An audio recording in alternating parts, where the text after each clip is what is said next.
அவங்க வந்து ஜெயில இருக்காங்க அப்படின்னா அந்த ஜெயில இருந்து முதல்ல வெளியே போறதுக்கு தான் பார்க்கணும். அந்த ஜெயில இருக்கிற வேற ஒரு டிபார்ட்மெண்ட், வேற ஒரு கம்பார்ட்மெண்ட்டுக்கு நம்ம போறத பத்தி அவங்க பேசுனா அது வந்து நமக்கு போலீஸா தெரியுது. ஏன்னா வெளியே இருக்கிற நமக்கு அது போலீஸா நமக்கு தெரியுது. அந்த மாதிரிதான் நம்ம இங்க இருக்கிற ஜட உலகத்துல நாம இருக்கோம். அப்போ நாம வந்து இங்க இருந்து நாம வந்து தப்பிச்சு இந்த ஜென்ம மிருத்யு ஜரா வியாதியிலிருந்து தப்பிச்சு நாம வந்து பகவானுடைய லோகத்துக்கு, ஆன்மீக லோகத்துக்கு போகிறதுக்கான செயல்கள்ல தான் நம்ம ஈடுபடணும். அதை விட்டுட்டு நம்ம இங்க வந்து எப்படி நாம கம்ஃபர்டபுளா இருக்கிறது அப்படின்னு வீடு மேல வீடு கட்டிட்டு இல்ல வேற ஏதாவது நல்ல ஒரு கம்ஃபர்டபுளான ஒரு விஷயத்துக்காக அதுக்கு அலைஞ்சிட்டு இருந்தோம்னா அது அந்த நம்ம எப்படி அந்த ஜெயில இருக்கிற 2 பேரு அந்த மாதிரி பேசினா நமக்கு பூலிஷா தெரியுதோ அந்த மாதிரிதான் நாம பேசுறதும் முட்டாள்தனமா முட்டாள்தனமான விஷயம்தான். ஏன்னா அது நமக்கு புரியறது இல்ல. ஆனா டெமிகாட்ஸ் அப்போ மேல இருக்கிற துர்கா தேவி அவங்களுக்கெல்லாம் தெரியும். ஏன்னா அவங்கதான் வந்து நம்மள கவனிச்சுக்கிறாங்க இங்க. அதுதான் நம்ம வந்து பார்க்கணும். இப்ப அந்த மாதிரியான நாலேஜ் நமக்கு எப்படி கிடைக்கும்? நாம இங்க இருக்கிறது ஜெயிலு, இங்க வந்து நம்ம கஷ்டப்பட்டுட்டு இருக்கோம்.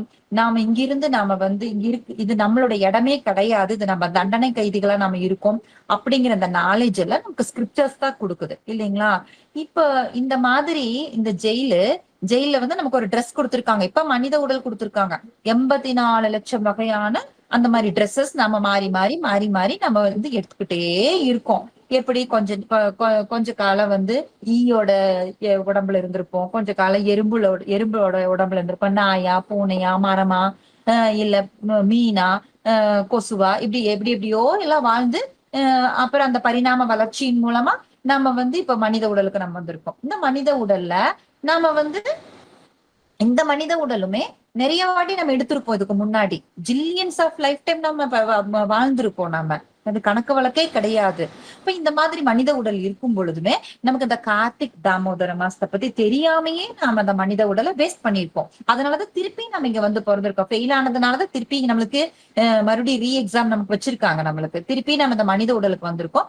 பட் இப்ப நமக்கு அந்த மாதிரி ஒரு பிரச்சனை இல்லை. ஏன்னா நம்ம பிரபுபாதருடைய கருணையினால கார்த்திக் தாமோதர மாசம் அப்படின்னா என்ன, பகவானுடைய அனுகிரகம் எப்படி நம்ம கிடைக்கிறது, எப்படி நம்ம எடுத்துக்கிறது, எல்லா விஷயங்களையும் பிரபுபாதருடைய அனுகிரகத்தால நமக்கு எல்லாமே வந்து நமக்கு சொல்லி கொடுத்துட்டாங்க. இன்னைக்கு நாம வந்து பார்க்க போறதும் அந்த மாதிரியான விஷயங்களை தான். இப்ப நாம வந்து ஒரு இதுல இருக்கோம்னு வச்சுக்கோங்க, ஒரு டெசர்ட்ல, அதாவது பாலைவனத்துல இருக்கோம்னு வச்சுக்கோங்க. பாலைவனத்துல உங்களுக்கு என்ன பிரச்சனை இருக்கும்? உங்களுக்கு தண்ணி தான் பிரச்சனை இல்லைங்களா?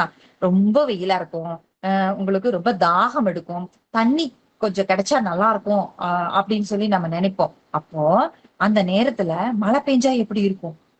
இவ்வளவு சந்தோஷமா இருக்கும். அதுவும் அமிர்த மழையா இருந்தா எப்படி இருக்கும்?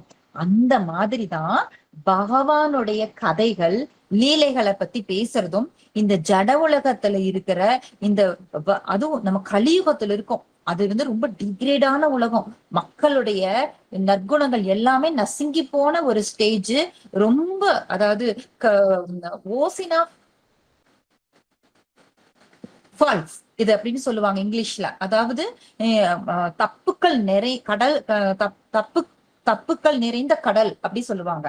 அப்போ ஃபுல்லும் தப்புது மட்டும்தான் இருக்கு. இப்ப இந்த இதுல நாம இருக்கிற இடத்துல பகவானோட கருணை, அதுவும் கருணை மலை, அது அமிர்த மலை கிடைக்குதுன்னா அது இந்த மாசத்துலதான். இந்த மாசம் ஏன் இப்படி நமக்கு வந்து ரொம்ப முக்கியமானது அப்படின்னு பாத்துச்சுன்னா, இந்த மாசத்தோட அதிகாரம் செலுத்தும் தேவதைன்னு ஒவ்வொரு மாசத்துக்கும் இருப்பாங்க. இந்த மாசத்துக்கான அதிகாரம் செலுத்தும் தேவதை யாருன்னா நம்ம ராதாராணி. ராதாராணி யாருங்க? நம்மளுடைய அம்மா. கிருஷ்ணன் நமக்கு அப்பான்னா ராதாராணி அம்மா. இப்போ தாய் வந்து தன் குழந்தைகளை வந்து அவ்வளவு அன்போடையும் அவ்வளவு பாசத்தோடையும் பார்த்துப்பாங்க இல்லைங்களா? இப்ப என்ன அவ்வளவு கருணை, பகவானோட கருணையை ஃபுல் நமக்கு வந்து கொடுப்பாங்க. பகவான் கிருஷ்ணரை நம்ம நேரடியா நெருங்கவே முடியாதுங்க. டிவோட்டிஸ் மூலமா தான் நெருங்க முடியும். அதுல பெஸ்ட் டிவோட்டி அப்படின்னு பாத்துச்சுன்னா உங்களுக்கு ராதாராணி தான். இப்ப அவங்க மூலியமா நெருங்குறதுக்கு இந்த மாதம் வந்து நமக்கு ரொம்ப ஹெல்ப் பண்ணுது. இந்த மாதம் வந்து ராதாராணியோட மாதம் அப்படிங்கிறதுனால பகவானுக்கு ரொம்ப பிடித்த மாதம். நாம இதுல பண்ற பக்தி, நம்ம பண்ற சாதனா எல்லாத்துக்குமே வந்து உங்களுக்கு பல மடங்கு பலன்கள் நமக்கு கிடைக்கும். சாதாரணமா நாம வந்து பக்தி பண்றதுக்கு பலன் இருக்குதுதான், இல்லைன்னு சொல்ல முடியாது. ஆனா இந்த மாசத்துல பண்ற பக்திக்கு ரொம்ப ரொம்ப அதிகமான பலன்கள் நமக்கு கிடைக்குது. சரி, நாம இந்த மாசம் பத்தி பாக்குறதுக்கு முன்னாடி, விஷ்ணுவை வந்து வொர்ஷிப் பண்றவங்க வைஷ்ணவான்னு சொல்லுவாங்க, கிருஷ்ணாவை வொர்ஷிப் பண்றவங்க கர்ஷ்ணவான்னு சொல்லுவாங்க, ராதாராணியை வொர்ஷிப் பண்றவங்க கௌடி அப்படி சொல்லுவாங்க. நாமெல்லாம் பிரம்ம மத்வ கௌடிய சம்பிரதாயத்தை சேர்ந்தவங்க. ஏன்னா ராதே கிருஷ்ணரை நாம வந்து ஒர்ஷிப் பண்றோம். நாம சொல்ற மந்திரத்துல என்ன இருக்குங்க? ஹரே கிருஷ்ணா ஹரே கிருஷ்ணா. ஹரேங்கிறது ராதாராணி, கிருஷ்ணா அதுக்கப்புறம் தான் கிருஷ்ணா வர்றாங்க. பக்தி சித்தாந்த சரஸ்வதி தாக்கூரார் என்ன சொல்றாரு அப்படின்னு பாத்துச்சீங்கன்னா, நாங்க வந்து கிருஷ்ணரை ஒர்ஷிப் பண்றது கிடையாது, ராதாராணி தான் எங்களுக்கு பிடிக்கும். பட் எங்களுக்கு பிடித்த ராதாராணிக்கு கிருஷ்ணரை ரொம்ப பிடிக்கும், அதனால நாங்க கிருஷ்ணரை ஒர்ஷிப் பண்றோம் அப்படின்னு பக்தி சித்தாந்த சரஸ்வதி தாக்கூரர் சொல்றாராமா. அதனாலதான் நம்ம அந்த மந்திரத்துல கூட ஹரே கிருஷ்ணா ஹரே கிருஷ்ணா, அந்த ஹரேங்கிறது வந்து ராதாராணித்தை கூப்பிடுறோம். ஃபர்ஸ்ட் ராதாராணி கூப்பிட்டு நம்ம கிருஷ்ணரை கூப்பிடுறோம் இல்லைங்களா? அப்ப நாம ரெண்டு பேர்த்தையும் சேர்த்து ஒர்ஷிப் பண்றோம் நாம. இப்ப இந்த மாதிரி ரகுநாத் தாஸ் கோஸ்வாமி பத்தி உங்களுக்கு தெரியும். அவர் வந்து சொன்னாரு எப்படின்னா, இப்ப நான் வந்து பிருந்தாவன்ல கோவர்தன் மலை கிட்ட வந்து கிருஷ்ணர் பார்த்து, கிருஷ்ணர் என்னைய பார்த்து வா என் பக்கத்துல வா அப்படின்னு கூப்பிடுறான்னு வச்சுக்கோங்க, நான் போக மாட்டேன். ஏன்னா நான் போறதுக்குள்ள அங்க குதிச்சு இங்க குதிச்சு அங்க ஒளிஞ்சு இங்க ஒளிஞ்சு என் கண்ணுல இருந்து மறைஞ்சு போயிடுவாரு, கண்ணுல இருந்து மறைஞ்சு போயிடுவாரு.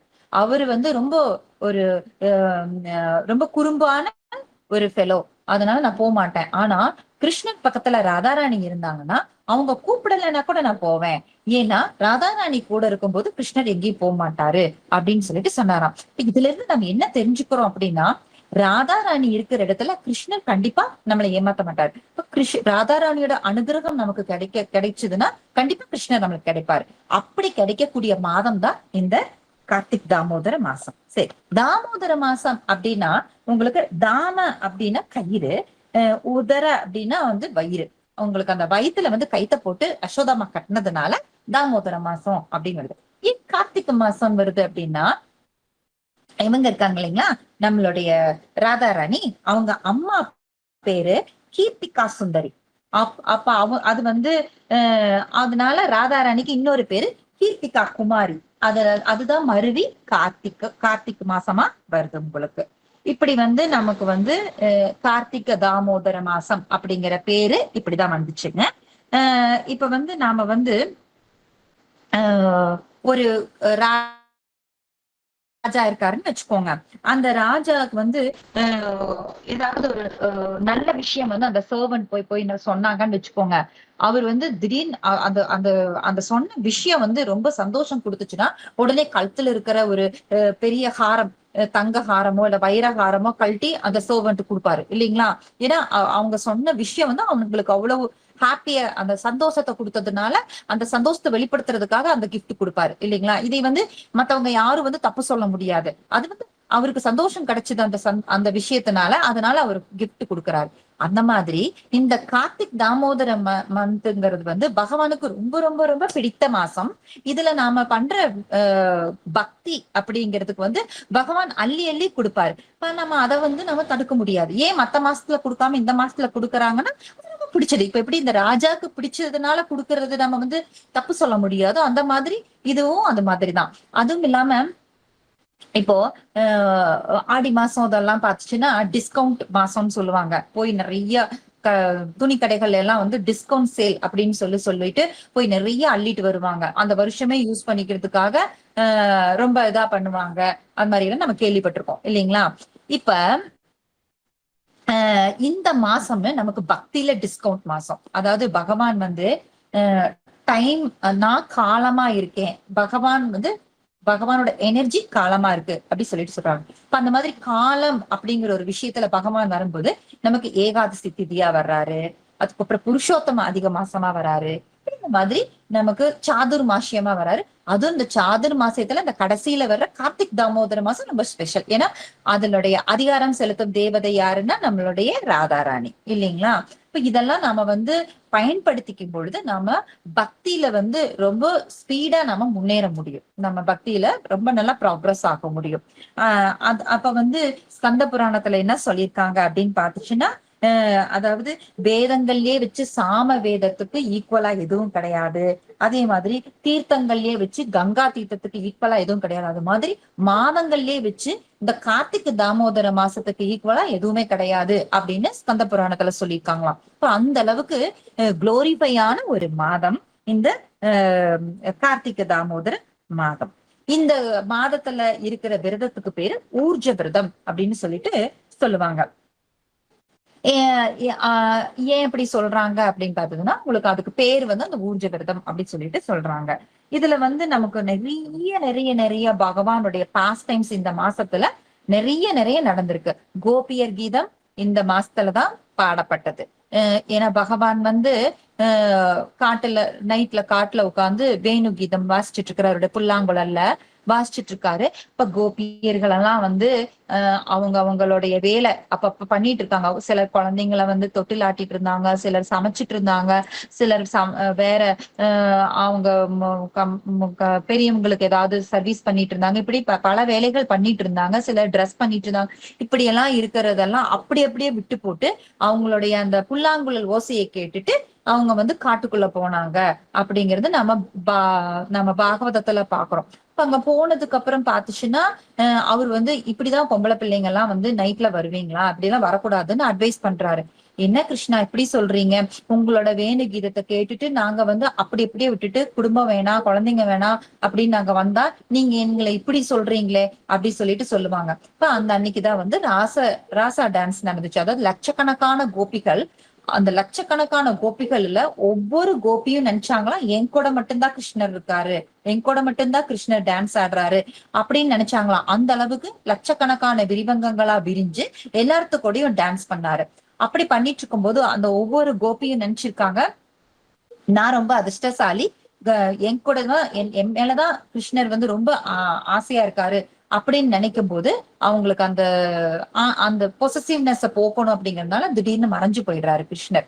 அப்ப வந்து அவங்கள அந்த பிரிந்த அந்த விரக தாபத்துல அவங்க அவங்கள நினைச்சு வந்து பகவான நினைச்சு பகவானோட லீலைகளை எல்லாம் நடிச்சு காமிச்சு நடிச்சுக்கிட்டே போற வழியெல்லாம் செடி கொடிகள், அப்புறம் உங்களுக்கு அங்க வர்ற அந்த எலி, முயல், மானு, இந்த மாதிரி அனிமல்ஸ் இவங்க கிட்ட எல்லாம் விசாரிச்சுட்டு போறாங்க.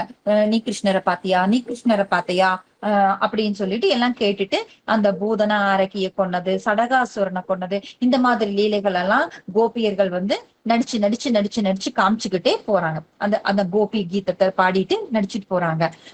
அதுல வந்து இந்த மாதிரி அந்த மாதிரி விசேஷமான ஒரு மாசம் தான் இந்த மாசம். இப்ப வந்து நமக்கு விருந்தாவனம் எல்லாம் போனீங்கன்னா இந்த கார்த்திக் தாமோதர மாசத்துல ஈவினிங் வந்து அந்த கோபி கீதம் பாடுவாங்க. உங்களுக்கு நம்ம கூட வீட்டுல வந்து கோபி கீதம் வந்து பிளே பண்ணலாம். நம்மளால பாட முடிஞ்சா பாடலாம், இல்லைன்னா நாம வந்து உங்களுக்கு யூடியூப்ல எல்லாம் கோபி கீதம் வருது, அதை நீங்க பிளே பண்ணிக்கலாம். பிளே பண்ணா நமக்கு அந்த ஒரு அந்த டிவோஷனல் எஃபெக்ட் நமக்கு கெயின் பண்ணலாம். நம்ம அவ்வளவு நல்லா இருக்கும், அது கேட்கறதுக்கு ரொம்ப நல்லா இருக்கும். அதாவது பிருந்தாவனை பொறுத்த வரைக்கும் ரொம்ப அது வந்து டெசர்ட் பக்கத்துல இருக்கிறதுனால உங்களுக்கு வந்து வெயில் காலத்துலயும் ரொம்ப வெயில் அதிகமாவும் இருக்கும், அதே சமயம் குளிர் காலத்துல ரொம்ப ஓவரா குளிர் இருக்கும். நம்மள மாதிரி மீடியமாலாம் இருக்காது, ரொம்ப எக்ஸ்ட்ரீம் லெவல்ல தான் இருக்கும் அங்கெல்லாம். ஆனா இந்த மாசத்துல மட்டும் எல்லாமே ரொம்ப நார்மலா இருக்கும். இது ஒரு இலையுதிர் காலமா இருக்கிறதுனால அளவான குளிர், அளவான வெப்பம், இந்த மாதிரிதான் இருக்கும். எல்லாம் மீடியேட்டா இருக்கும், மீடியமா இருக்கும். அப்ப பாத்தீங்கன்னா உங்களுக்கு அந்த பக்தி பண்றதுக்கு ரொம்ப சௌகரியமான மாதமா இருக்கும் இந்த மாசம். அது வந்து அந்த உங்களுக்கு அந்த இலையுதிர் காலத்துடைய அந்த வர்ணனை கூட நமக்கு வந்து பாகவதத்துல ஒரு சாப்டராவே வரும் உங்களுக்கு. இந்த மாசத்துல நிறைய நிறைய நிறைய நிறைய லீலைகள் பகவான் வந்து பண்ணியிருக்காரு. அதுல ஃபர்ஸ்ட் வர்றது வந்து கோவர்தன லீலா. கோவர்தன லீலா நீங்க கேள்விப்பட்டிருப்பீங்க. இருந்தாலும் இந்த லீலைகளை நாம வந்து ஸ்மரணம் பண்ணணும் அப்படிங்கிறதுனால திருப்பி நான் சொல்றேன். அதாவது அங்க வந்து நந்த மகாராஜா அங்க இருக்கிற மத்த கோபர்களுடைய வேலை என்னன்னா விவசாயம் பண்றது, பசுக்களை மேய்க்கிறது, இதுதான் அவங்களுடைய வேலை. இப்ப அவங்க அவங்களுக்கு அந்த மலைங்கிறது ரொம்ப முக்கியமான விஷயமா இருந்துச்சு. அஹ் அந்த மழைக்காலம் மழை நம்பிதான் அவங்க எல்லாம் இருந்தாங்க. அப்ப அந்த மழையை கொடுக்கறது யாரு? இந்திரன், தேவேந்திரன். சரிங்களா? அதனால அவங்களுக்கு வருஷத்துக்கு ஒரு வாட்டி அவங்க வந்து ஃபங்க்ஷன் வச்சு அவங்கள ஒர்ஷிப் பண்ணி அவங்களுக்கு வந்து நன்றி செலுத்தும் விதமா அவங்க நிறைய ஃபுட் எல்லாம் வந்து ப்ரிப்பேர் பண்ணி அவங்களுக்கு வந்து ஆஃபர் பண்ணி இந்த மாதிரி ஃபங்க்ஷன் நடத்துறது வழக்கம். வருஷம் நடத்துறது வழக்கம். அந்த வருஷமும் அதே மாதிரி ஏற்பாடு பண்ணிருக்காங்க. ஊரெல்லாம் நல்லா அலங்காரம் பண்ணிருக்காங்க. ஊரெல்லாம் வந்து நல்லா சாணி போட்டு வலிச்சு நல்லா அழகழகா கோலம் போட்டு நல்ல தோரணங்கள் எல்லாம் கட்டி ரொம்ப அழகா டெக்கரேட் பண்ணிருக்காங்க. அப்புறம் உங்களுக்கு இந்த மாதிரி நிறைய நிறைய ஃபுட் எல்லாம் ப்ரிப்பேர் பண்ணிட்டு இருக்காங்க. கிருஷ்ணர் வந்து குட்டி பையனா இருக்காரு. அவர் போய் அவங்க அப்பா கிட்ட, நந்த மகாராஜா கிட்ட கேக்குறாரு, என்னப்பா இங்க நடக்குது, என்ன விசேஷம் நம்ம ஊர்ல அப்படி சொல்லி கேட்டதுக்கு, நம்மளுக்கு மலையை கொடுக்கிற தேவேந்திரனுக்கு நன்றி செலுத்தும் விதமா நாம இந்த விழாவை நாம ஏற்பாடு பண்ணியிருக்கோம். இப்ப இந்த மாதிரி நம்ம விழா நடத்தும் பொழுது அவரு ரொம்ப சந்தோஷப்பட்டு நமக்கு கொடுக்குற அந்த மலை இதெல்லாம் வந்து தடங்கள் இல்லாம நமக்கு கொடுப்பாரு. இப்ப நாமளும் சந்தோஷமா இருப்போம் அப்படின்னு சொல்லிட்டு அவர் சொல்றாரு. அப்ப வந்து கிருஷ்ணர் சொல்றாரு, மலையை பொழிய வைக்கிறது அவரோட கையில இல்ல, பகவான் அவருக்கு கொடுத்த வேலையை தான் அவர் செய்யறாரு. சோ அவருக்கு நம்ம நன்றி செலுத்தணுங்கிற அவசியம் இல்லை. அவருக்கு கொடுத்த வேலையை தான் அவர் செய்யறாரு. ஆனா நம்ம நன்றி செலுத்த வேண்டியது, விழா கொண்டாட வேண்டியது யாரு அப்படின்னா கோவர்தன் தான். ஏன்னா கோவர்தன்ல இருக்கிற புல்லதான் நம்மளோட பசுக்கள் சாப்பிடுது. அங்க வர்ற சொனையில வர்ற தண்ணியை தான் நம்மளோட பசுக்கள் குடிக்குது. அப்புறம் அந்த தண்ணியை வச்சுதான் நாம விவசாயம் பண்றோம்.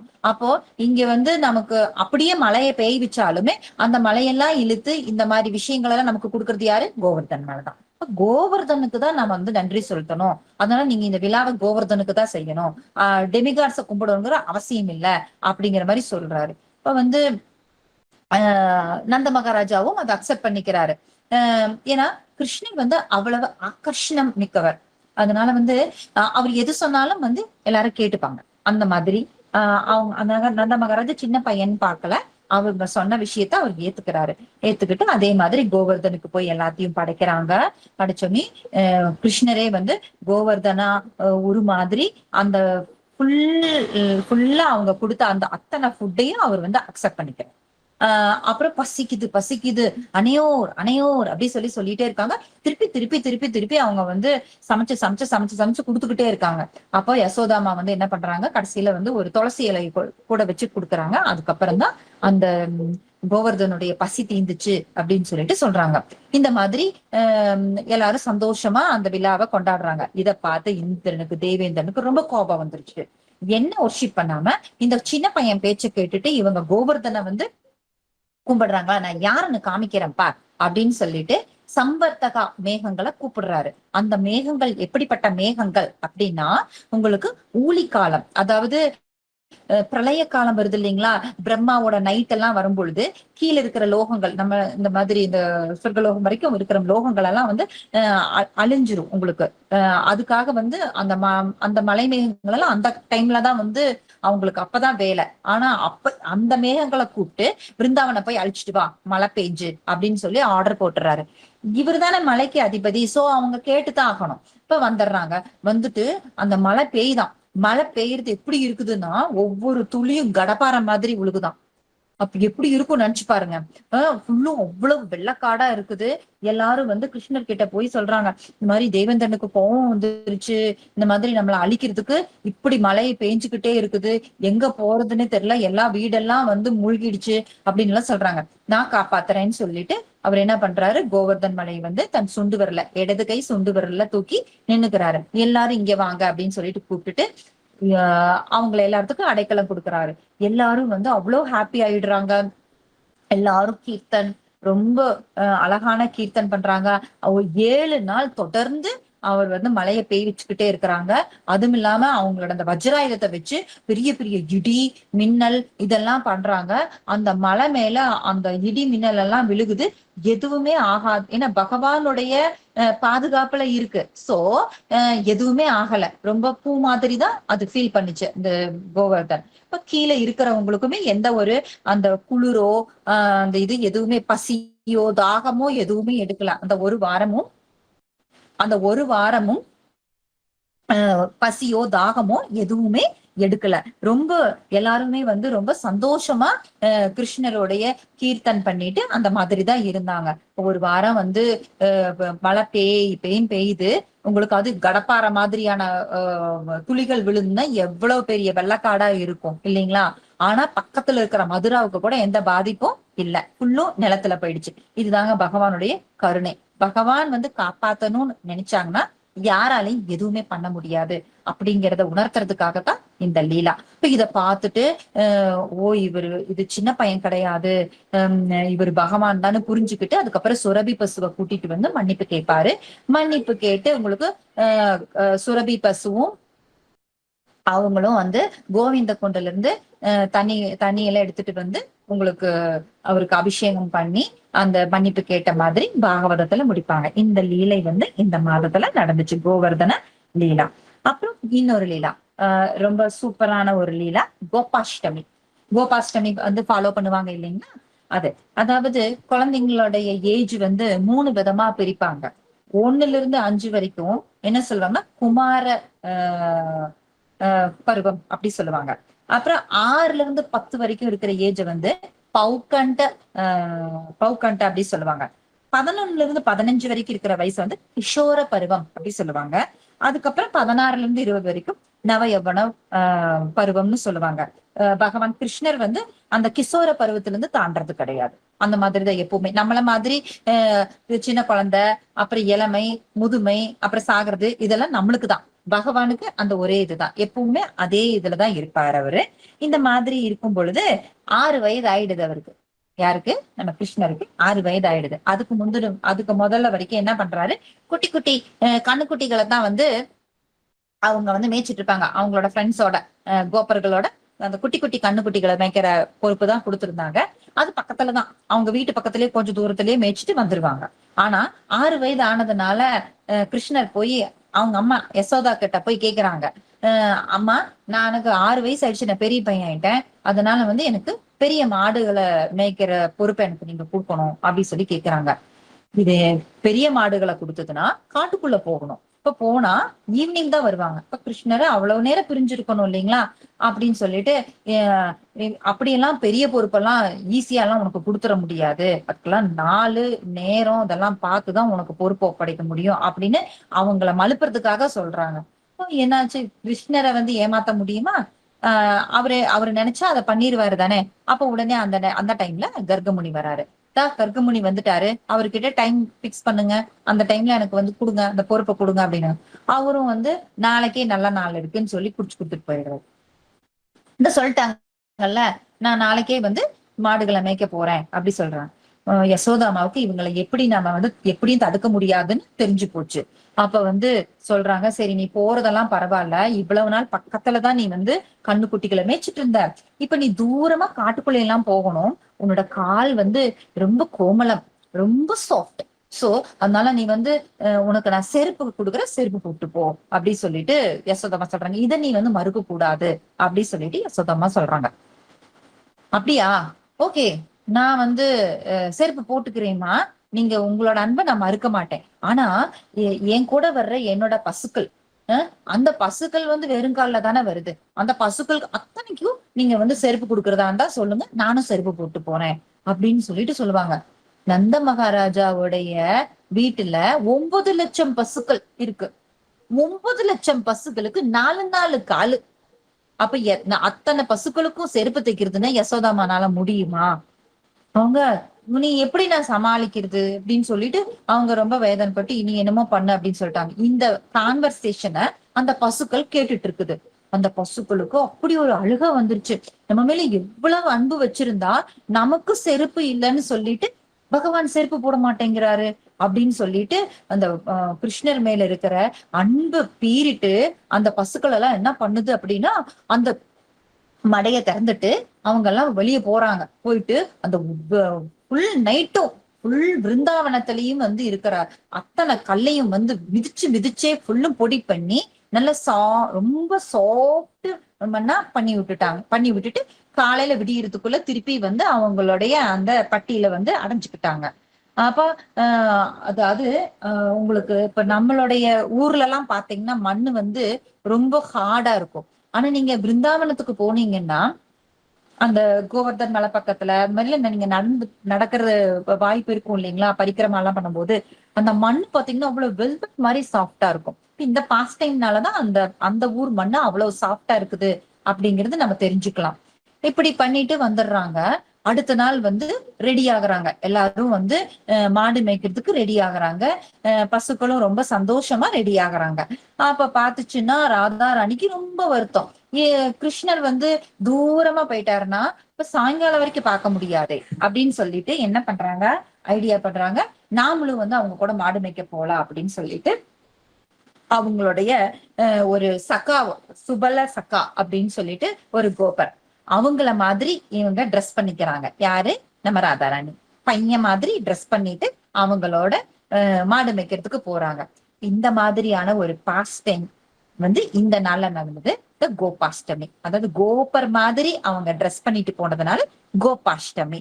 இதை கொண்டாடுற விதமா நம்மளோட இஸ்கான் டெம்பிள்ஸ்ல எல்லாம் என்ன பண்ணுவாங்கன்னா, அந்த அன்னைக்குதான் நம்ம ராதா ராணியோட பாத தரிசனம், நமக்கு திருப்பாத தரிசனம் நமக்கு கிடைக்கும். மத்த நாளெல்லாம் கிடைக்காது. மத்த நாளெல்லாம் வந்து அந்த ஸ்கர்ட்டை வந்து பாதத்தை எல்லாம் க்ளோஸ் பண்ணி தான் வச்சிருப்பாங்க. அந்த அன்னைக்குதான் நமக்கு அந்த பாத தரிசனம் நமக்கு கிடைக்கும். ஒரு சில இஸ்கான் டெம்பிள்ஸ்ல ராதா ராணிக்கு வந்து கோபர் மாதிரியே ட்ரெஸ் பண்ணி விடுவாங்க, அலங்காரம் பண்ணி விடுவாங்க. இதெல்லாம் நடக்கும். இந்த மாதிரியான கோபாஷ்டமி பாஸ்ட் டைம் வந்து இந்த மாசத்துலதான் நடந்துச்சு. அதே மாதிரி இந்த மாசத்துலதான் வந்து கிருஷ்ணர் வந்து நரகாசுரனை வதம் பண்ணினாரு. உங்களுக்கு அதனாலதான் தீபாவளி எல்லாம் நம்ம கொண்டாடுறோம் இல்லைங்களா. அதாவது நரகாசுரன் வந்து ஒரு பெரிய அசுரன். அவங்க என்ன பண்றாங்க, தேவேந்திரனுடைய அம்மா அதித்தி இருக்காங்க இல்லைங்களா, அவங்களோட காதணிகளை திருடிட்டு போயிடுறாங்க. வருண தேவரனுடைய கொடையும் திருடிட்டு போயிடுறாங்க. அப்புறம் உங்களுக்கு அதை திருப்பி எடுத்துட்டு வர்றதுக்காக அவங்கள போய் அவங்க கூட சண்டை போடுறதுக்கு போறாங்க. யாரு கூட, சத்யபாமா கூட போறாங்க. போயிட்டு உங்களுக்கு அவங்கள வந்து வதம் பண்ணி எல்லாம் பண்ணிடுறாங்க. இப்ப அந்த வதம் பண்ணினதுக்கு அப்புறம் பாத்தீங்கன்னா அவங்களுடைய இதுல ஜெயில வந்து 16,100 இளவரசிகளை வந்து கடத்தி வச்சிருந்தா அப்படி. அப்ப அவங்க எல்லாம் வந்து சொல்றாங்க, இனி நாங்க எங்க வீட்டுக்கு திரும்பி போக முடியாது, அதனால நீங்க எங்களை மேரேஜ் பண்ணிக்கோங்கன்னு சொல்லிட்டு கிருஷ்ணர் கிட்ட கேக்குறாங்க. கிருஷ்ணரும் வந்து அவங்களுக்கு அத்தனை பேரையும் மேரேஜ் பண்ணிக்கிறாங்க. அதாவது 16,100 விரிவங்கங்களா மாறி ஒரே டைம்ல அத்தனை பேர்த்தையும் மேரேஜ் பண்ணிக்கிறாங்க. 16,108 மனைவிகள் அவருக்கு. அந்த 8 கல்யாணம் வந்து வேற வேற இடத்துல நடந்தது. இந்த 16,100 இளவரசிகளையும் ஒரே டைம்ல அந்த மாதிரி மனம் முடிச்சாங்க. அந்த பாஸ்ட் டைமும் இந்த மாசத்துலதான் நடந்துச்சு. ராதா குண்ட் ஷியாம் குண்டுடைய தோற்றம் இந்த மாசத்துலதான் நடந்துச்சு அப்படின்னு சொல்றாங்க. அதாவது யூஸ்வலா ராதா குண்ட் ஷியாம் குண்ட் வந்து உங்களுக்கு வந்து வேற மாசத்துல தோன்றுச்சு, ஏப்ரல் மேல தான் தோன்றுச்சு. ஆனா இது ஏன் இந்த மாதிரி பகுலாஷ்டமின்னு கொண்டாடுறோம் கார்த்திக் மாசத்துல அப்படின்னா, ஏன் அப்படின்னா நம்மளோட மகாபிரபு வந்த போது விருந்தாவன் போய் எல்லாத்தையும் வந்து தொலாவிட்டு இருக்காரு. அப்ப ராதா குண்ட் ஷியாம் குண்ட் எல்லாம் தொலாவும் போது ஃபர்ஸ்ட் கிடைக்கல, ஒரு சின்ன குட்டை மாதிரி தான் இருந்துச்சு. அதுக்கப்புறம் கண்டுபிடிச்சு அதை புனரமைக்கிறாங்க. அந்த புனரமைச்ச நாள் தான் வந்து இந்த பகுலாஷ்டமி அப்படின்னு சொல்லிட்டு கொண்டாடுறதா நமக்கு சொல்றாங்க. இந்த பகுலாஷ்டமி அன்னைக்கு வந்து வெளிநாட்டுல இருந்து நிறைய பக்தர்கள் எல்லாம் வந்து ராதா குண்ட்ல வந்து ஸ்நானம் பண்றது வழக்கம். அந்த அன்னைக்கு ஸ்நானம் பண்றது ரொம்ப நல்லது அப்படின்னு சொல்லிட்டு ஸ்நானம் பண்ணுவாங்க. நம்மளால அந்த அன்னைக்கு நமக்கு போக முடியலன்னா எப்பாவது விருந்தாவன் போனோம்னா ராதா குண்ட் தீர்த்தத்தை கொண்டு வந்து வீட்டுல வச்சுட்டு நம்ம அந்த அன்னைக்கு நம்ம தலையில கழிச்சுக்கலாம். நமக்கு அந்த ஸ்நானம் பண்ணின பாக்கியம் நமக்கு கிடைக்கும். இந்த பாஸ்ட் டைமும் இந்த மாசத்துலதான் நடந்துச்சு உங்களுக்கு. இப்படி வந்து இந்த மாதிரி பாஸ்ட் டைம்ஸ் எல்லாம் நடந்துச்சுங்களா.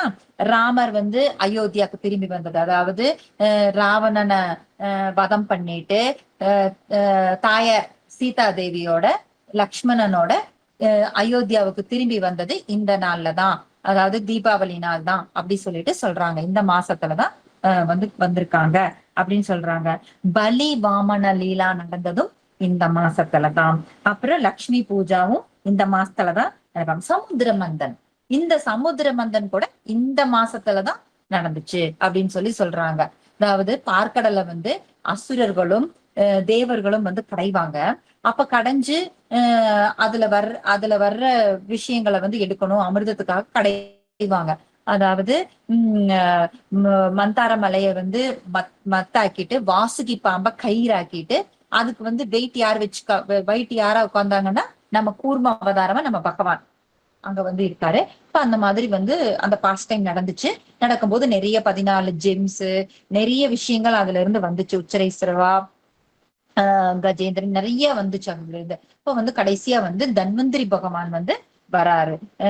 தன்வந்திரி பகவான் வந்து அமிர்த கலசத்தோட வராரு. இப்ப அந்த அமிர்த கலசத்தோட வரும்பொழுது என்ன ஆகுது அப்படின்னா, அவர் வந்து ஆனந்தத்துல வந்து அவர் கண்கள்ல இருந்து கண்ணீர் வருது. இந்த கண்ணீர் வந்து அந்த அமிர்தத்துல பட்டோன்னே துளசி தேவி, துளசி மகாராணி மேனிஃபெஸ்ட் ஆயிட்டாங்க. இப்ப வந்து இந்த மாசத்துலதான் துளசி மகாராணியோடைய ஜென்மமும் நடந்துச்சு. அந்த அவங்க மேனிஃபெஸ்ட் ஆன மாசமும் இந்த மாசம்தான், கார்த்திக் தாமோதர மாசம். அவ்வளவு சிறப்பு வாய்ந்த இவ்வளவு சிறப்புகளும் இந்த மாசத்திலேயே தான் நடந்திருக்கு. இத்தனை 12 மாதங்கள் இருக்கு, அதுல இந்த மாசத்துல இவ்வளவு மெயினான விஷயங்கள் எல்லாம் நடந்திருக்கு. அப்ப என்னாச்சு, உங்களுக்கு அந்த அமிர்தத்தை கலசத்தை புடுங்கிட்டு இவங்க ஓடுறாங்க. அப்ப மோகினி மூர்த்தி பகவான் வந்து லீலை பண்றாரு. அந்த லீலையும் இந்த மாசத்துலதான் நடந்துச்சு. அங்க போயிட்டு நான் அந்த மோகினி மூர்த்தியோட அழகை பார்த்து அவங்க எல்லாம் அசுரர்கள் எல்லாம் மயங்கி அப்படியே பார்த்துட்டு இருக்காங்க. நான் உங்களுக்கு ஹெல்ப் பண்றேன், அடிச்சுக்காதீங்க, உங்களுக்கு எல்லாம் நான் பரிமாறுறேன்னு அவங்க வாங்கி என்ன பண்றாங்க, எல்லா தேவர்களுக்கு ஏவ கொடுத்துட்டு இருக்காங்க. அந்த ட்ரிக்கை தெரிஞ்சுக்கிட்டு ராகும் கேதுவும் போய் ட்ரிக் பண்ணி சாப்பிட்டுறாங்க. இதெல்லாம் இந்த மாசத்துலதான் நடந்துச்சு உங்களுக்கு. இப்படி வந்து பல விஷயங்கள் ரொம்ப பகவானுடைய முக்கியமான பாஸ்ட் டைம்ஸ் எல்லாம் இந்த மாசத்துலதான் நிறைய நிறைய நடந்துச்சு. கேசி அரக்கனை கொன்னது இந்த மாசத்துலதான். அப்புறம் கம்சனை கொன்னதும் இதுலதான், இந்த மாசத்துலதான். அக்ரூரா வந்து பகவான திருப்பி மதுராவுக்கு கூட்டிட்டு போனது இந்த மாசத்துலதான். துருவ மகாராஜ் வந்து பகவான ஃபேஸ் டு ஃபேஸ் பார்த்ததும் இந்த கார்த்திக் தாமோதர மாசத்துலதான். அம்பரீஷ் மகாராஜோட பாஸ்ட் டைமும் இந்த மாசத்துலதான் நடந்தது. அம்பரீஷ் மகாராஜோட பாஸ்ட் டைம் உங்களுக்கு எல்லாத்துக்கும் தெரியும்னு நினைக்கிறேன், இருந்தாலும் ஒரு வாட்டி சொல்லிடுவேன். ஏன்னா பக்தர்களை பத்தி நம்ம பேசும் பொழுது நம்மளுடைய பகவானுடைய அனுகிரகம் நமக்கு அதிகமா நமக்கு கிடைக்கும். அவர் வந்து ஏகாதசி எல்லாம் வந்து நிர்ஜல் ஏகாதசி தான் இருப்பாரு. அடுத்த நாள் வந்து பாஸ்டிங் பிரேக் பண்றதுக்காக அந்த பிரேக் பண்ற டைம்ல நின்றுட்டு இருக்கும் பொழுது துர்வாச முனி வர்றாரு. வரும்பொழுது நீங்களும் வாங்க, நாம வந்து சாப்பிடலாம் அப்படி சொல்லிட்டு கூப்பிடுறாங்க. அதித்தி இல்லைங்களா, அவங்கள வரவேற்கணும்ல. அவர் நான் குளிச்சுட்டு வர்றேன்ட்டு போனவர் என்ன பண்ணாரு, குளிச்சுட்டு தியானம் பண்ண உட்காந்துடுறாரு. இது என்ன ஆகுது, இந்த பாஸ்டிங் பிரேக் பண்ற டைம் வந்து முடியறதுக்கான டைம் போயிட்டே இருக்குது. அப்போ வந்து அந்த அந்த டைம்குள்ள அந்த பாஸ்டிங் பிரேக் பண்ணணும், இல்லைன்னா உங்களுக்கு விரதம் இருந்த பலன் நமக்கு கிடைக்காதுன்னு சொல்லுவாங்க. அப்ப என்ன பண்ணலாம்னு அங்க இருக்கிற பிராமணர்களை எல்லாம் அவங்க டிஸ்கஸ் பண்ணும்போது, இவர் நிர்ஜல் இருந்ததுனால தண்ணி துளசி போட்ட தண்ணி குடிச்சதுன்னா உங்களுக்கு ஃபாஸ்டிங் பிரேக் பண்ணனதா அர்த்தம். பட் தண்ணி மட்டும் குடிக்கிறதுனால சாப்பிட்டதான் அது கணக்காகாது அப்படின்னு சொல்றாங்க. சோ நம்ம வந்து கெஸ்ட விட்டுட்டு சாப்பிடல, பட் ஃபாஸ்டிங்கும் பிரேக் பண்ணிக்கிறோம் அப்படிங்கிற மாதிரி ஐடியா கொடுத்ததுனால அவர் வந்து கொஞ்சம் தண்ணி சிப் பண்றாரு. இது அவருக்கு அந்த தியானத்துல தெரியுது. தெரிஞ்சொன்னுமே ரொம்ப கோபமா வந்து, நீ என்ன ஒரு மனுஷன், என்ன ஒரு ராஜா, ஒரு இந்த மாதிரி கெஸ்ட வந்து உன்னால வந்து இப்படி இப்படி அவமானப்படுத்துற, கெஸ்ட விட்டுட்டு நீ சாப்பிடுவியா அப்படின்னு சொல்லிட்டு திட்டுறாரு. திட்டிட்டு அவரோட முடிய புடிச்சு ஒண்ணு புடுங்கி எறிகிறாரு. அந்த முடி பெரிய அசுரனா மாறிடுது. அத அம்பரீஷ் மகாராஜாவை கொல்றதுக்கு அந்த அசுரன் வர்றா. அப்படி இத பார்த்து அவர் எதுவுமே பேசல, பேசாம நின்னுகிட்டாரு, ஒண்ணுமே பேசல. பகவான கூட கூப்பிடல, காப்பாத்துங்க இவங்க கிட்ட இருந்து எதுவுமே சொல்லல. நடக்கிறது நடக்கட்டும் நின்னுகிட்டாரு. அப்ப என்னாச்சு, சுதர்சன் வந்து அந்த அசுரனை கொன்னுட்டு இவரையும் துரத்த ஆரம்பிச்சிருச்சு. ஏன்னா தன் பக்தனுக்கு ஏதாவது ஒரு பிரச்சனைனா பகவானை காட்டிலும் பகவானோட ஆயுதங்களுக்கு ரொம்ப கோபம் வந்துடும் உங்களுக்கு. பகவான் பகவத்கீதையில என்ன சொல்லியிருக்காரு, என் பக்தன் என்றுமே அழிவடைவதில்லை என்பதை தைரியமாக அறிவிப்பாயாக அர்ஜுனா அப்படி சொல்றாரு இல்லைங்களா. அது இந்த பாஸ்ட் டைம்ல நமக்கு முழுமையா நமக்கு தெரியுது. ஏன்னா அது துரத்துது. இவர் ஓடுறாரு, இவர் யோகி இல்லைங்களா, சின்னதுலயும் சின்னதாக முடியும், பெரிதுலயும் பெரிதாக முடியும், எல்லா யோக சக்திகளும் தெரிஞ்சிருக்கு இவருக்கு. ஆனா பாவம் பக்தர்களை மதிக்க தெரியல இவருக்கு. என்னாச்சு, ஓடுன்னு ஓடுறாரு, தீக்குள்ள போறாரு, தண்ணிக்குள்ள போறாரு, மேகத்துக்குள்ள போறாரு, எங்கெங்கயோ போறாரு, எல்லா பக்கம் அது தொட்டுது. கைலாயத்துக்கு போறாரு. சிவபெருமான் வந்து சுதர்சன் கிட்ட இருந்தெல்லாம் உன்னையெல்லாம் எனக்கு காப்பாத்துறதுக்கு சக்தி இல்லைன்றவாரு. அப்ப பிரம்மா கிட்ட போறாரு, சுதர்சன் கிட்ட இருந்தெல்லாம் என்னால உன்னை காப்பாத்த முடியாது, எனக்கு அந்த சக்தி இல்லைன்றவாரு. வைகுந்தத்துக்கே போவாரு. அங்க போனா சுதர்சன் என்னுடைய ஆயுதம் தான். ஆனா என்னோட பக்தனுக்கு ஒரு பிரச்சனைன்னு அது போயிருக்கு. சோ என்கிட்ட அந்த கண்ட்ரோல் இல்ல. நீ அம்பரீஷ் கிட்ட தான் போகணும். அவரு பார்த்து நீ ஏதாவது பண்ணாதான் உண்டுன்னு அவரும் கையை விரிச்சிருவாரு. திருப்பி வந்து அம்பரீஷ் மகாராஜா கிட்ட வர்றாரு. அம்பரீஷ் மகாராஜா ரொம்ப பெருந்தன்மையானவர் இல்லைங்களா? இப்ப சுதர்சன் கிட்ட வந்து ப்ரே பண்றாரு, விட்டுடுங்க அப்படின்னு சொல்லிட்டு. அவங்களும் சமாதானம் ஆயிடுறாங்க. அதுக்கப்புறம் வந்து போய் குளிச்சுட்டு வந்து அந்த இதுக்குள்ள 1 வருஷ காலம் ஆயிடுது. அது வரைக்கும் அவர் எதுவுமே சாப்பிடல. அதெல்லாம் வந்து அவங்களுடைய சக்தி, பக்தியோட சக்தி உங்களுக்கு. திருப்பி வந்து அதுக்கப்புறம் குளிச்சுட்டு வந்து சாப்பிட்டுட்டு ஃபாஸ்டிங் பிரேக் பண்ணதான் நம்ம வந்து பாக்குறோம். அந்த பாஸ்ட் டைம் கூட இந்த கார்த்திக் தாமோதர மாசத்துலதான் நடந்துச்சு அப்படிங்கறது நம்ம தெரிஞ்சுக்கிறோம். அப்புறம் கடைசியா உங்களுக்கு வந்து பீஷ்ம பஞ்சகம் ஃபாலோ பண்ணுவாங்க. பீஷ்மர் வந்து அம்பு படுக்கையில இருந்த நாட்கள் அப்படின்னு சொல்லிட்டு சொல்லுவாங்க. அப்ப வந்து உங்களுக்கு எந்த அளவுக்கு நாம வந்து சாதனாலாம் அதிகமா பண்றோமோ அதுல வந்து நமக்கு ரொம்ப பலன்கள் இருக்கு அப்படின்னு சொல்லிட்டு பக்தர்கள் வந்து அதை ஃபாலோ பண்ணுவாங்க. இதுல வந்து இந்த உத்தான ஏகாதசிங்கிறது ரொம்ப ரொம்ப முக்கியமான ஏகாதசி. ஏன்னா சாதுர் மாசம் ஸ்டார்ட் ஆகும்போது ஆஹ் சயன ஏகாதசின்னு பகவான் வந்து யோக நித்திரைக்கு போவாரு. இப்ப இந்த ஏகாதசியில வந்து அவர் யோக நித்திரையில இருந்து எந்திரிப்பார் அவரு. இப்ப அது ரொம்ப முக்கியமான ஒரு ஏகாதசியா பகவான் வந்து கண்விழிக்கிற ஏகாதசி உங்களுக்கு. இப்ப இந்த சாதுர்மாசி முடிகிற ஏகாதசி. இதுல வந்து என்ன ஆகுது அப்படின்னா உங்களுக்கு சங்கா அப்படிங்கிற ஒரு அசுரன் வந்து ரொம்ப பிரச்சனை கொடுத்துட்டு இருக்கான் தேவர்களுக்கு. தேவர்கள் எல்லாம் போய் ரிப்போர்ட் பண்றாங்க பகவான் கிட்ட. இவன் ரொம்ப பிரச்சனை பண்றான். நாங்கெல்லாம் வேதங்களை எல்லாம் கொண்டு போய் தண்ணியில ஒளிச்சு வச்சா அங்கேயும் போயிட்டான் அவன் அந்த வேதங்களை எல்லாம் டிஸ்ட்ராய் பண்றதுக்கு அப்படின்னு சொல்லிட்டு சொல்றாங்க. அப்ப பகவான் என்ன பண்றாரு, தண்ணிக்குள்ளார வந்து குதிச்சு உங்களுக்கு அந்த வேதங்களை எல்லாம் காப்பாத்தி உங்களுக்கு எல்லா மந்திரங்களையும் ஒவ்வொரு ரிஷிகளையும் அந்த தண்ணியில குதிக்க சொல்லி அவங்களுக்கெல்லாம் வந்து டிஸ்ட்ரிபியூட் பண்றாரு. இப்ப இந்த மாசம் தண்ணியும் ரொம்ப வந்து பவர்ஃபுல்லான ஒரு விஷயமா இருக்கு பக்தியில. ஏன்னா பகவான் அந்த தண்ணிக்குள்ள இறங்கி லீலை பண்ணினதுனால அந்த அந்த நம்ம குளிக்கிறது எல்லாமே வந்து உங்களுக்கு வந்து ரொம்ப ஸ்பிரிச்சுவலான ஒரு விஷயமா நமக்கு இருக்கு. அந்த அளவுக்கு வந்து உங்களுக்கு இருக்கு. பிரபுபாதர் வந்து தன்னுடைய உடலை விட்டதும் இந்த மாசத்துலதான். அதாவது நவம்பர் 14, 1977 சாயங்காலம் 7:25 நம்மளுடைய ஆச்சாரியர் உடலை விட்டு தன்னுடைய இந்த ஜடல விடலை விட்டு அவர் வந்து ஸ்பிரிச்சுவல் வேர்ல்டு போனதும் இந்த மாசத்துலதான். இப்படி வந்து அவர் வந்து தன் உடலை விட்டு போனதுல ஒரு ரொம்ப உன்னதமான ஒரு விஷயம், ரொம்ப அட்ராக்ட் பண்ண ஒரு விஷயம் என்ன அப்படின்னா, இது எல்லாமே வந்து அந்த விருந்தாவன்ல இருக்கிற அத்தனை பேர்த்துக்கும் தெரிஞ்சிருச்சு. பிரபுபாதர் வந்து உடலை விட்டுட்டாரு அப்படிங்கிறது தெரிஞ்சிருச்சு. இப்ப என்ன ஆச்சுன்னா உங்களுக்கு ஆல்டர் க்ளோஸ் பண்ணிட்டாங்கன்னா, அதாவது கர்ப்பகிரகத்தை மூடிட்டாங்கன்னா அடுத்த நாள் வந்து மங்களாரத்திக்கு தான் எல்லாருமே திறப்பாங்க கோயில்ல. ஆனா எல்லா கோயில்லையும் எல்லா கர்ப்பகிரகத்தையும் திறந்து வச்சுட்டு இந்த மாதிரி ஒரு பக்தர் இனி பார்க்க முடியாது. அதனால இங்க இருக்கிற விக்கிரகங்களுக்கு அவருடைய தரிசனம் கடைசியா எங்களுக்கு வேணும். அதனால அவருடைய உடலை எங்களுக்கு எல்லா எல்லா விக்கிரகங்களுக்கும் கொண்டு வந்து காமிங்க அப்படின்னு வந்து கேட்டுக்கிட்டாங்களாம். அப்போ இவரை வந்து அடக்கம் பண்றதுக்கான ரிச்சுவல்ஸ் எல்லாம் போயிட்டு இருந்துச்சு. ஆனா அவரை வந்து அவருடைய உடலை வந்து எல்லா கோயில்களுக்கும் எடுத்துட்டு போய் எல்லா விக்கிரகங்களுக்கும் தரிசனம், அதாவது இவருடைய உடலுக்கு அந்த டெய்டிஸோட தரிசனம் கிடையாது, டெய்டிஸ்க்கு இவரோட உடலோட தரிசனம் வேணும்னு வந்து கேட்டுக்கிட்டாங்களாம். அப்போ அந்த மாதிரி காமிச்சுட்டு அதுக்கப்புறம் தான் அந்த இறுதி ரிச்சுவல்ஸ் எல்லாம் பண்ணுனதா பக்திச்சாரு சாமி மகராஜ் வந்து அவர் வந்து சொல்லியிருக்காரு. நீங்க யோசிச்சு பாருங்க, எங்கேயாச்சும் யாருக்காவது இந்த மாதிரியான ஒரு விஷயம் நடந்திருக்கா? ஆனா நம்ம ஆச்சாரியர் நம்மளுடைய பிரபுபாதருக்கு இந்த மாதிரி அவர் எப்படி வாழ்ந்திருந்தா இந்த மாதிரியான ஒரு விஷயம் நடந்திருக்கும். இப்ப நாமெல்லாம் எவ்வளவு கொடுத்து வச்சவங்க, அவங்களுடைய டிசைபிள்ஸ் நாமெல்லாம் இல்லைங்களா? நமக்கு வந்து பகவான் வந்து எப்படிப்பட்ட சோல் அனுப்பிச்சிருந்தா அந்த சோல் வந்து நமக்கு வந்து குருவா நமக்கு கிடைச்சிருக்காரு இல்லைங்களா? நாமெல்லாம் அவருடைய டிசைபிள்ஸ் சொல்றதுக்கு வந்து நாம ரொம்ப கொடுத்து வச்சிருக்கணும். ஏன்னா பகவான் வந்து நேரா வருவாரு, இல்லைன்னா தனக்கு பிடிச்ச தனக்கு ரொம்ப வேண்டப்பட்ட சோல்ஸ தான் அனுப்பிச்சு வைப்பாரு ஜீவாத்மாக்களுக்கு புத்தி சொல்றதுக்கு, அவங்கள அவங்கள வந்து தன் பக்கம் இழுக்கிறதுக்கு, அந்த ஸ்கிரிப்சர்ஸ் எல்லாம் சொல்லி கொடுக்கறதுக்கு அந்த மாதிரி தான் அனுப்புவாரு. இப்ப பிரபுபாதர் எப்படிப்பட்ட சோலா இருந்ததுன்னா இந்த மாதிரியான ஒரு ரிச்சுவல்ஸ் நடந்திருக்கும். இது நீங்க வேற யாருக்காவது நம்ம கேள்விப்பட்டிருக்கோமா? கேள்விப்பட்டிருக்கவே மாட்டோம் இல்லைங்களா? ஆனா பிரபுபாதருடைய அந்த கடைசி அந்த இதுல வந்து இந்த மாதிரி நடந்ததா சொல்றாங்க. இப்ப நாமெல்லாம் ரொம்ப ரொம்ப கொடுத்து வச்சவங்க அவருடைய டிசைபிள்ஸா இருக்கிறது. இது இந்த மாசத்துலதான் நடந்துச்சு உங்களுக்கு.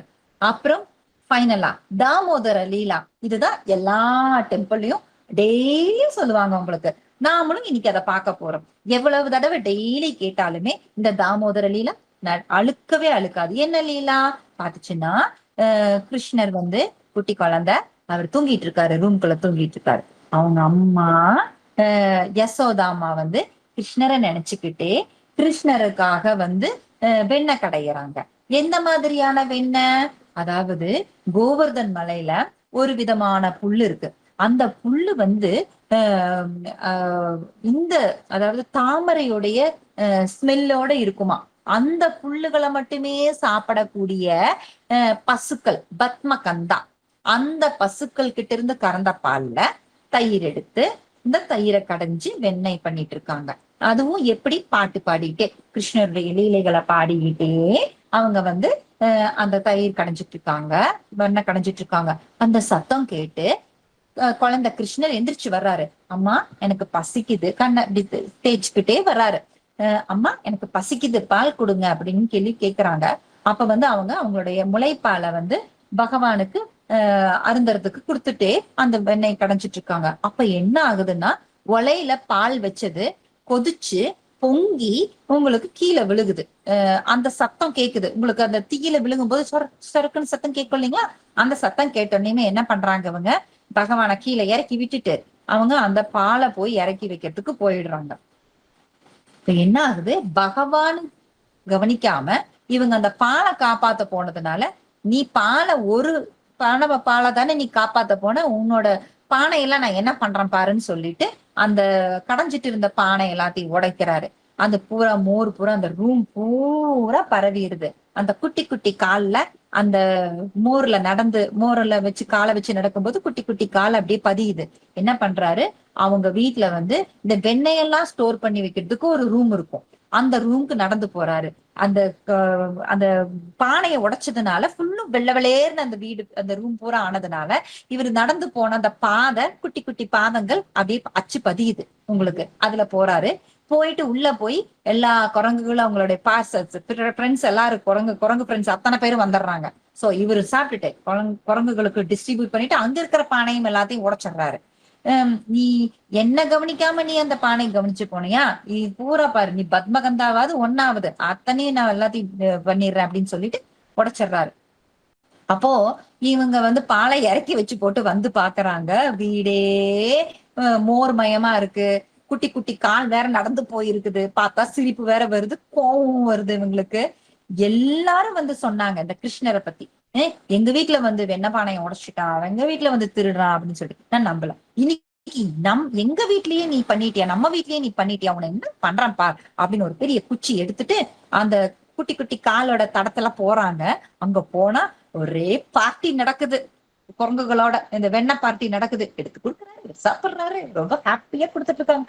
அம்மா குச்சியோட கோவ கண்ணோட பார்த்தோன்னையும் இவருக்கு வந்து அட அம்மா என்ன இவ்வளவு குரங்குகளா அப்படியே எஸ்கேப் ஆகி போயிடுச்சுங்க. இவர் மட்டும் நிக்கிறாரு. என்ன பண்ற நீ?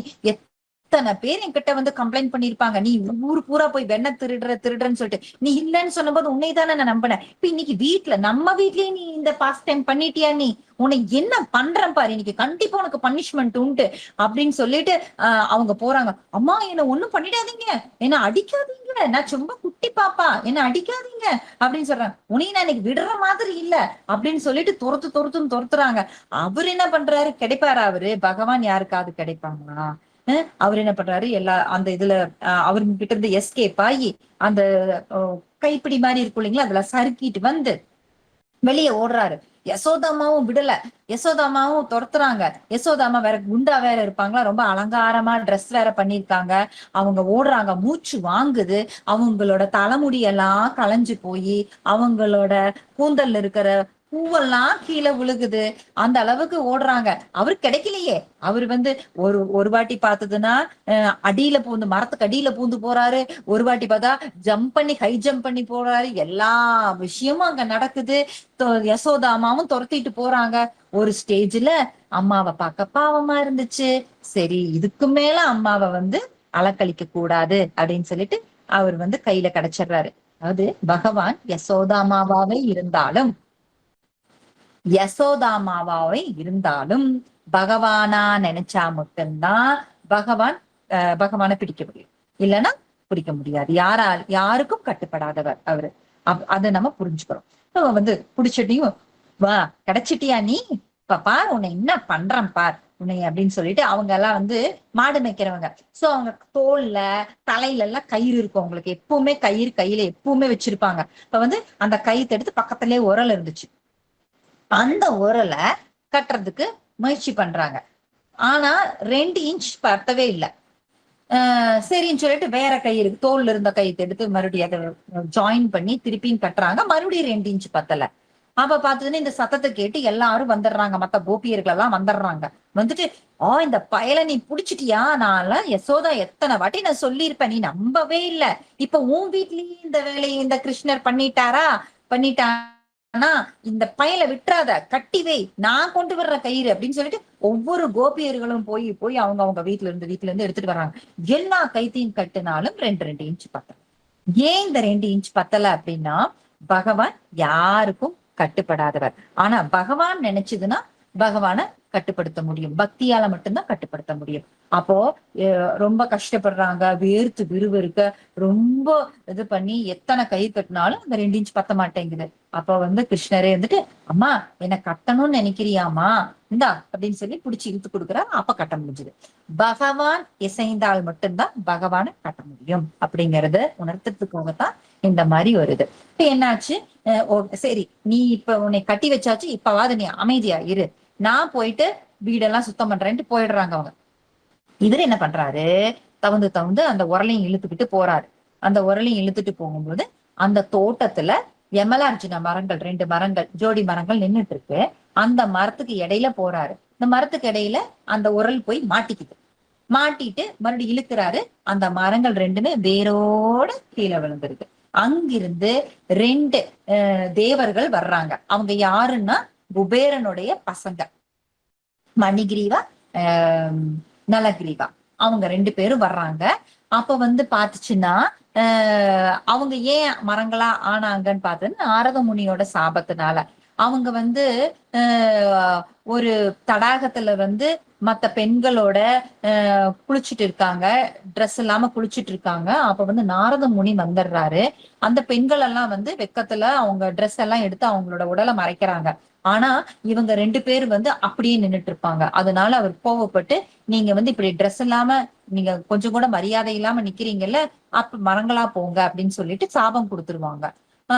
அதாவது நம்மளோட பகவத்கீதையில சொல்லியிருக்காரு, பகவானும் சொல்லியிருக்காரு, நம்ம எந்த மாதிரியான எண்ணங்களோட, எந்த மாதிரியா நாம செயல்களோட நாம இருக்கிறோமோ அதுதான் நம்மளோட அடுத்த உடலை தீர்மானிக்குது. அந்த 84 லட்சம் வகையான உடல்கள்ல அடுத்த உடல் நமக்கு அப்படிதான் டிசைட் ஆகுதுன்னு சொல்றாங்க. இந்த மாதிரி நடிகைகள் எல்லாம் தன் உடல் அழகா காட்டுறேன்னு சொல்லிட்டு ட்ரெஸ் எல்லாம் அந்த மாதிரி பண்றாங்க இல்லைங்களா. அது மாதிரி எல்லாம் பண்ணும் பொழுது நம்ம உடலை வெளிப்படையா காமிச்சிட்டு இருந்தாங்கன்னா உங்க மரங்களாதான் அடுத்த உடல் எடுப்பாங்க. ஏன்னா மரங்கள் தானே அப்படித்தானே நிக்குது உங்களுக்கு. அது மாதிரி இப்ப அந்த மாதிரி உங்களுக்கு ஒவ்வொரு உடலும் அப்படிதான் தீர்மானிக்கப்படுது. அப்ப இவங்க அப்படி நின்னதுனால இவங்க மரங்களா போ சொல்லி அவர் சபிச்சிடுறாரு. அவங்க மன்னிப்பு கேட்கறாங்க. கேட்டோன்னே, நீங்க அங்க ரொம்ப காலம் இருப்பீங்க, ஆனா கிருஷ்ணர் லீலை பண்ணுவார் அங்க. அப்ப நீங்க அந்த லீலைகள் எல்லாம் நீங்க உணர முடியும். மரத்தினுடைய உடல்ல இருந்தாலுமே நீங்க பார்க்க முடியும், ரசிக்க முடியும். அதுக்கப்புறம் உங்களுக்கு பாப விமோசனம் கிடைக்கும் அப்படி சொல்லுவார். அதாவது இந்த மாதிரி ஒரு இண்டீசன்ட் ஃபெலோஸ்க்கெல்லாம் கிருஷ்ணர் அனுகிரகம் பண்ணணுங்கிற அவசியம் இல்ல. ஆனா நாரத முனிவர் அந்த மாதிரி சொல்லிட்டாரு. தன்னுடைய பக்தருக்காக அவங்க அந்த பசங்களை விமோச்சனம் கொடுக்கிறாரு, பாப விமோச்சனம் கொடுக்கறாங்க. இப்ப எப்பொழுதுமே நம்ம பக்தர்களுடைய அனுகிரகம் இருந்தா கிருஷ்ணன் நமக்கு ஈஸியா கிடைப்பாரு அப்படிங்கறதும் இந்த பாஸ்ட் டைம்ல நாம உணர முடியும். அவங்க வந்து வெளியே வந்ததுக்கு அப்புறம் பகவான் கிருஷ்ணரை வந்து ஸ்துதி பண்ணிட்டு அவங்க போயிடுவாங்க. அப்ப இந்த சத்தம் கேட்டு உள்ள இருந்து வர்றாரு யாரு, நந்த மகாராஜா எல்லாருமே வர்றாங்க. வந்துட்டு ஐயோ என்னாச்சு குழந்தைக்கு என்னாச்சுன்னு சொல்லிட்டு வந்து அந்த இடுப்புல இருக்கிற கைத்தையெல்லாம் வந்து யாரப்பா உனக்கு கட்டினது மட்டும் அம்மாதான் கட்டுனாங்கப்பா அப்படின்னு ரொம்ப பாவமா ஒண்ணுமே தெரியாத குழந்தை மாதிரி சொல்றாரு. அப்ப வந்து இவ்வளவும் பெரிய மரங்கள் விழுந்திருக்குது, நல்ல வேலை பையனுக்கு ஒண்ணும் ஆகல அப்படின்னு சொல்லிட்டு சுத்தி எல்லாம் போடுறாங்க. அதாவது கட்டுனது அம்மா, அவுத்தது யாரு, அப்பா. இதுல நாம என்ன தெரிஞ்சுக்கணும் அப்படின்னா, நாம இங்க ஜட உலகத்துக்கு வந்து வந்தோடனே நம்மளையும் கட்டி வச்சிருக்காங்க. யாரு, துர்கா அம்மா. யாரு எதுல கட்டி வச்சிருக்காங்க, அதுவும் கயிறு தான், முக்குணங்களால கட்டி வச்சிருக்காங்க. இப்ப இந்த முக்குணங்கள்ல இருந்து நம்ம விடுபடணும்னா பகவானுக்கு பக்தி பண்ணினாதான் நாம வந்து இந்த விடுபட முடியும். பகவான் யாரு, நம்ம அப்பா. இப்ப இங்க நந்த மகாராஜா தானே வந்து அவுத்து விட்டாரு. அப்ப பகவானுக்கு பக்தி பண்ணுனா பகவான் அதை அவுத்து விடுவாரு, நாம ரிலீஸ் ஆகி நம்ம போக முடியும். இந்த பாஸ்ட் டைம் நமக்கு இதுதான் டீச் பண்ணுது. இப்ப இந்த மாசத்துல இந்த பகவான் அந்த உரல்ல கட்டி வச்சிருக்கிற இந்த போட்டோ, இந்த யசோதா தாமோதருடைய போட்டோ இல்ல விக்கிரகங்களை தான் வச்சு வழிபடுவாங்க. அவங்களுக்கு வந்து தீபங்கள் காமிப்பாங்க. உங்களுக்கு மாதம் முழுவதும் தீபங்கள் காமிப்பாங்க. இப்ப காமிச்சதுன்னா உங்களுக்கு வந்து நமக்கு பகவானுடைய அனுகிரகம் நமக்கு கிடைக்கும் அப்படின்னு சொல்றாங்க. பலி மகாராஜா வந்து உங்களுக்கு பெரிய ஒரு டிவோட்டி, வாமன தேவரை வந்து அவருக்கு வந்து அனுகிரகம் பண்ணினதெல்லாம் நாம வந்து பாகவதத்துல படிக்கிறோம். எப்படி அவருக்கு அப்படி ஒரு கதி கிடைச்சது அப்படின்னா, அந்த முன் பிறவியில அவர் இந்த கார்த்திக் தாமோதர மாசத்துல எலியா இருந்திருக்காரு. அது முன்பிறவியில் எலியினுடைய உடல்ல தான் இருந்தார் அவரு. ஒரு கோயில்ல வந்து இந்த மாதிரி கார்த்திக் தாமோதர மாசத்துல கோயில்ல விளக்கு எரிஞ்சிட்டு இருக்குது. அந்த விளக்கு வந்து அவிய போற ஒரு விளக்கு இருந்தது, அணைய போற அந்த இடத்துல வந்து இது அங்கிங்கயும் தானே ஓடும், எலினா அப்படித்தானே ஓடுங்க. அந்த ஓடும் பொழுது அந்த விளக்கு மேல போய் ஓடி விழுந்துருச்சு. அப்ப இது ஓடி விழுந்த வேகத்துல அந்த அவிய போற விளக்கு வந்து தூண்டப்பட்டு நல்லா எரிய ஆரம்பிச்சிருச்சு. அது நல்லா எரிஞ்சோன்னே இது அங்க போய் விழுந்ததுனால அந்த எரியற விளக்குலயே இது தன் உடலை விட்டு உயிரை விட்டுருச்சு. இப்படிப்பட்ட ஒரு விஷயம் நடந்ததுனால அடுத்த உடல் வந்து பலி மகாராஜாவுடைய உடல் கிடைச்சதா சொல்றாங்க.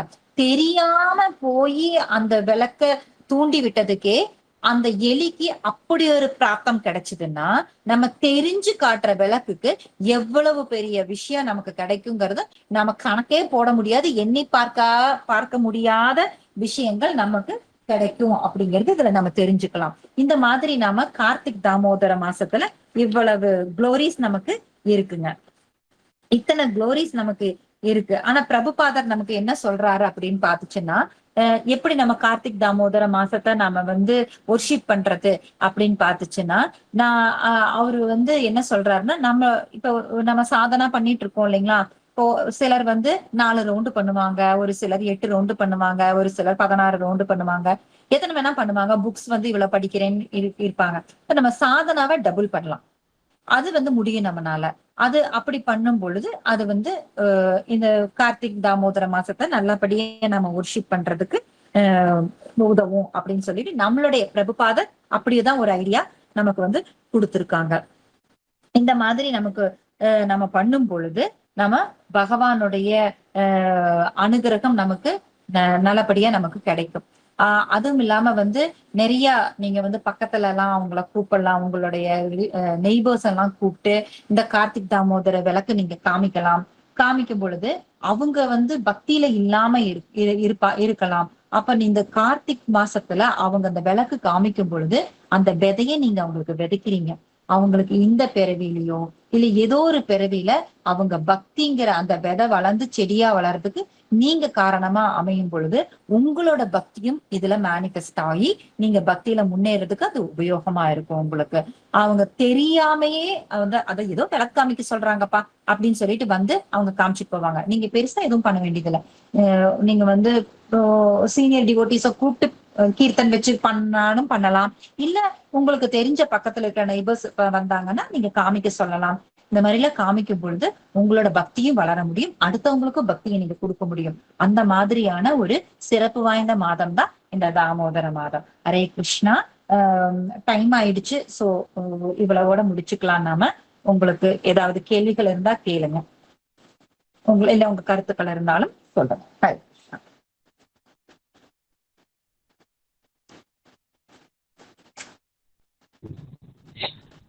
हरे कृष्णा माता जी, प्रणाम माता जी।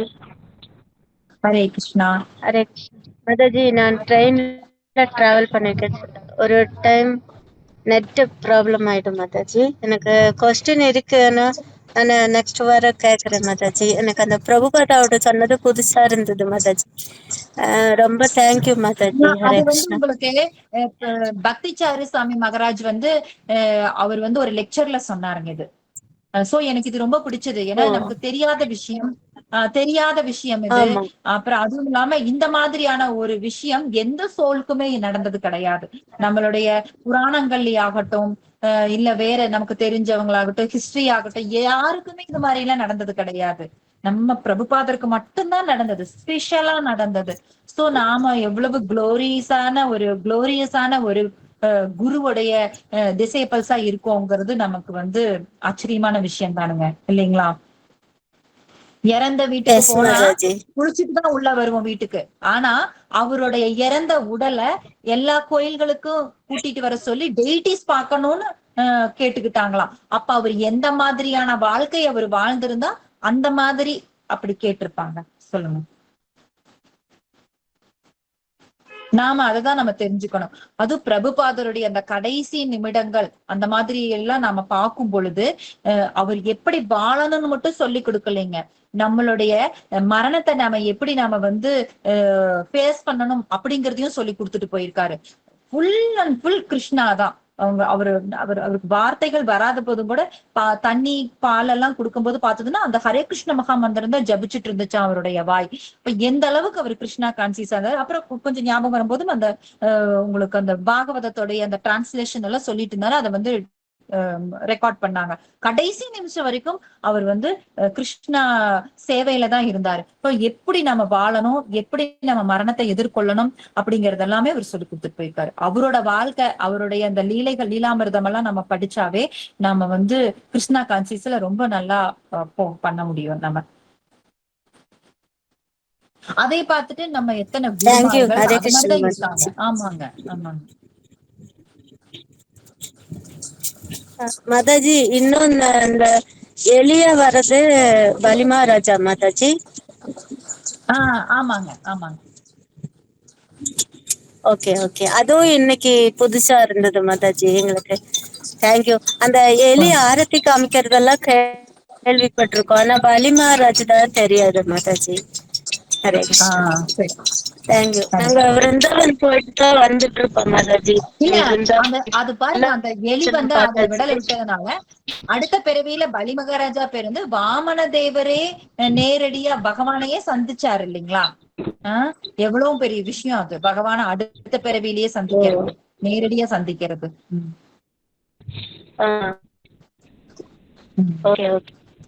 அது தெரியாம செஞ்சதுக்கே அவ்வளவு பெரிய பாக்கியம்னா தெரிஞ்சு காட்டுறதுக்கு எவ்வளவு பெரிய பாக்கியம் நமக்கு கிடைக்கும்.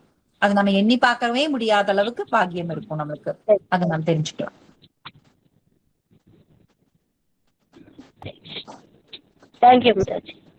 ஓகே. ஹரே கிருஷ்ணா. வேற யாராவது ஏதாவது சொல்றீங்களா? மாதா இந்த டேட் மாத்த கொஞ்சம் கரெக்டா சொல்லுங்க மாதா. பிரபுபாதருடைய டேட்டுங்களா?